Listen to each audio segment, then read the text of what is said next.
శ్రీమతి నమః. నేను శోభిత గారి గురించి వీడియో చేశాను కదా. ఆ వీడియో చేసినప్పుడు నాకు కింద కామెంట్స్ పెట్టారు. నాకు చాలా భలే అనిపించింది అనమాట.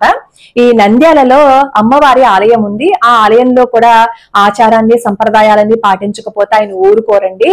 నిజంగా అది చూస్తే నాకు ఎంతో ఆనందం వేస్తూ ఉంటుంది. ఎంతమంది పెట్టారో కామెంట్లు ఆ దేవాలయం గురించి. నంద్యాలలో అమ్మవారి ఆలయంలో ఆ అర్చకుల వారికి నేను మనస్ఫూర్తిగా నమస్కారం చేసుకుంటున్నాను. శంకర మఠంలో కూడా ఆచారాలు సంప్రదాయాలు పాటించాలని చెప్తారు. ఎప్పుడైతే మన ఆచారాన్ని సంప్రదాయాన్ని పాటిస్తూ ఉంటామో అక్కడ శక్తి వస్తుంది, అది మాత్రం ఖచ్చితం. అలాగే నాకు ఇంకొకళ్ళు కూడా కామెంట్ పెట్టారు.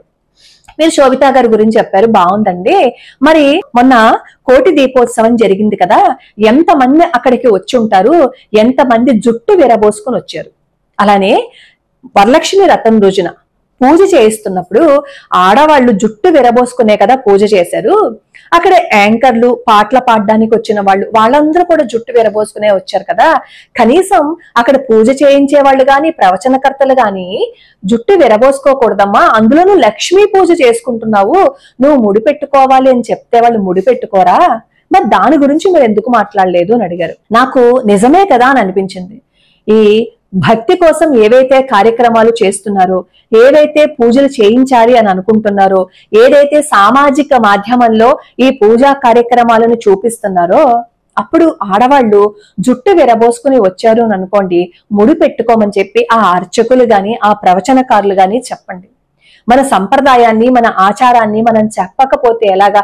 ఇంతకు ముందు చాలా మంది చెప్పారు, కానీ ఇక ముందు కూడా మనం చెప్పాము అంటే అది అలా నిలబడుతుంది, మన ఆచారం నిలబడుతుంది, మన సంప్రదాయం నిలబడుతుంది. ముఖ్యంగా ఇప్పుడు అన్ని న్యూక్లియర్ ఫ్యామిలీస్ అయిపోవటం వల్ల మంచి చెడు చెప్పేవాళ్ళు ఎవరూ లేక ఏది చెయ్యాలో తెలియక వాళ్ళ ఇష్ట ప్రకారము చేసుకుంటూ వస్తున్నారు.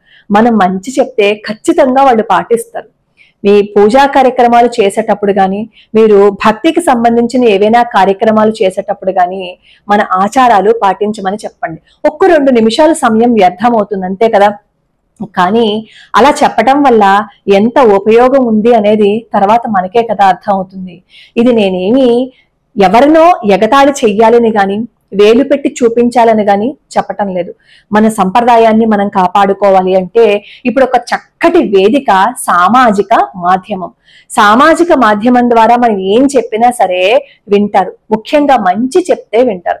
ఒకసారి చెబితే వాళ్ళకి నచ్చకపోవచ్చు, కానీ పదే పదే ఆ విషయాన్ని చెప్తూ ఉన్నారు అని అనుకోండి, అందులోనూ ప్రవచనకర్తలు అర్చకులు చెప్తున్నారనుకోండి, ఖచ్చితంగా మిగతా వాళ్ళు వింటారు. ఎందుకంటే నేను ఇంట్లోకి రానప్పుడు మీరు ఇలాంటి నియమాలు పాటించాలి, మన ఆచారం పాటించాలి, సంప్రదాయం పాటించాలి అని నేను చెప్తున్నప్పుడు మొదట్లో 1-2 సార్లు నా మీద నెగిటివ్ గా కామెంట్లు పెట్టారు. నన్ను ట్రోల్ చేస్తూ వీడియోస్ కూడా చేసేశారు. కానీ చెప్పగా కింద కామెంట్లు పెట్టడం ప్రారంభించారు. అమ్మా, మేమేమో ఈ ఆచారాన్ని పాటిస్తున్నాము, సంప్రదాయాన్ని పాటిస్తున్నాము, వీలైనంత వరకు మీరు చెప్పినవి మేము అనుసరించాలి అని అనుకుంటున్నాము, అలా అనుసరించడం వల్ల మాకు మంచే జరిగిందమ్మా అని చెప్పి కామెంట్లు పెడుతుంటే నాకు ఎంత సంతోషం అనిపించిందో. ఒక చిన్న ఛానల్ ద్వారా ఇటువంటి మార్పు వస్తోంది అని తెలుసుకొని సంతోషించని నేను, మీవన్నీ సామాజిక మాధ్యమంలో చాలా పేరు పొందిన ఛానల్స్, పేరు పొందిన సంస్థలు, మీరు అలాంటి ప్రయత్నం చేసి చూడండి. ఎందుకంటే ఈ కోటి దీపోత్సవానికి వచ్చిన వాళ్ళు ఎంత మంది ఉంటారు. ఒక పక్క మనకి పుణ్యం రావటం కోసం మనం భగవంతుణ్ణి ఆరాధిస్తున్నాం, ఇంకొక పక్క జుట్టు విరబోసుకుని పూజ చేస్తున్నాం. ఒక పాజిటివ్ కోసం చేస్తున్నప్పుడు నెగిటివ్ ను కూడా తీసుకొస్తున్నాం. అది ఎంతవరకు సక్సెస్ అవుతుంది అనేది అర్థమయ్యేలా చెప్తే వచ్చిన వాళ్ళు వింటారు. దీన్ని నేనేదో ఎత్తి పొడుపుగా చెప్తున్నట్లు దయచేసి అనుకోవద్దు. ఒక మంచి మాటగా తీసుకోండి. ఇది మీకు ఇష్టమైతే పాటించండి, లేదు అంటే ఇక్కడితో వదిలేయండి. ఇలా చాలా మంది చెప్పుంటారు, కానీ ఏదో ఒకసారో 2 సార్లో కాకుండా ఇలాంటి పెద్ద పెద్ద కార్యక్రమాలు జరుగుతున్నప్పుడు అస్తమాను అనౌన్స్మెంట్లు అవి ఇస్తూ ఉంటే మనం మన ఆచారాలని పాటించే విధంగా ఒక ముందు అడుగు వేస్తామేమో అని చిన్న ప్రయత్నం. సరే, నన్ను చాలా మంది అడుగుతున్నారు ఏంటంటే, ఇప్పుడు సామాజిక మాధ్యమం ఓపెన్ చేస్తూ ఉంటే దేవుడికి సంబంధించిన పాటలు, స్తోత్రాలు, అలాగే సినిమాలు వస్తూ ఉంటాయి కదా, ఇంట్లోకి రాని ఆడవాళ్ళు వాటిని చూడొచ్చా అని అడుగుతున్నారు. పర్వాలేదు, చూడొచ్చు. పాటలు వినొచ్చు, దేవుడి సినిమాలు చూడొచ్చు, దేవుడికి సంబంధించిన ఏవైనా సరే వీడియోస్ ఉంటే అవి చూడొచ్చు, ప్రవచనాలు వినొచ్చు. స్తోత్రాలు శ్లోకాలు మాత్రం మన నోటితో ఉచ్చరించేస్తాము అని చెప్పి వాటిని వినొద్దు అంటారు. ఎందుకంటే అప్పటి వరకు మనం పూజలు చేసి ఉంటాము, ఆ స్తోత్రం మనకి తెలిసిన స్తోత్రం వచ్చిందని అనుకోండి, మనకి తెలియకుండానే మనం ఉచ్చరించేస్తాం. కాబట్టి స్తోత్రాలు శ్లోకాలు వద్దు, మిగతావి ఏవైనా వినొచ్చు. ఒకవేళ ఈ స్తోత్రాలు శ్లోకాలు కూడా ఇంట్లో ఎవరైనా టేప్ రికార్డర్ లో గానీ టీవీలో గానీ పెట్టారు అని అనుకోండి, అప్పుడు మనం ఇంట్లోకి రాని సమయం అనుకోండి, వింటే తప్పేం లేదు, వినొచ్చు, అందులో ఎటువంటి దోషము లేదు. అలాగే శనివారం నాడు మనం చేయకూడని పనులు ఏంటి అని అడుగుతున్నారు. శనివారం నాడు ఉప్పు, నువ్వుల నూనె కొనకూడదు, తీసుకోకూడదు.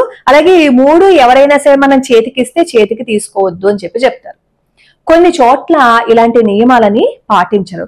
కానీ ముఖ్యంగా ఈ గోదావరి జిల్లాల్లో వాళ్ళు ఉప్పుని చేతికి తీసుకోరు, ఉప్పుని శనివారం కొనరు. అలాగే నువ్వుల నూనె కూడా చేతికి తీసుకోరు, అలాగే శనివారం నాడు కొనరు. మామూలుగా ఏం చెప్తారు అంటే, సంకల్పం చెప్తే గాని అవి దానం తీసుకున్నట్టు అవ్వదు, కానీ ఈ శనివారం మాత్రము ఈ నువ్వుల నూనె ఉప్పు ఎందుకు కొనకూడదు తీసుకోకూడదు అంటే, ఈ శనేశ్వరుడికి సంబంధించిన ఈ వస్తువులు కాబట్టి శనివారం నాడు కొనద్దు అంటారు. అది ఒక్కటే. ఒకవేళ పొరపాటును కొనేశారు అని అనుకోండి, మనకి తెలియకుండా, దాని గురించి భయపడిపోవాల్సిన అవసరం లేదు. మీకు ఒకసారి ఇంటికి వచ్చిన తర్వాత నమస్కారం పెట్టుకొని, నాకు తెలియక చేశాను, ఇంకెప్పుడు చెయ్యను అని అనుకోండి తప్ప, అయ్యో నేను అది తీసుకున్నాను కదా, శనివారం నాడు కొనేశాను కదా, నాకు దరిద్రం చుట్టుకుంటుందేమో అని చెప్పి భయపడవలసిన అవసరం లేదు.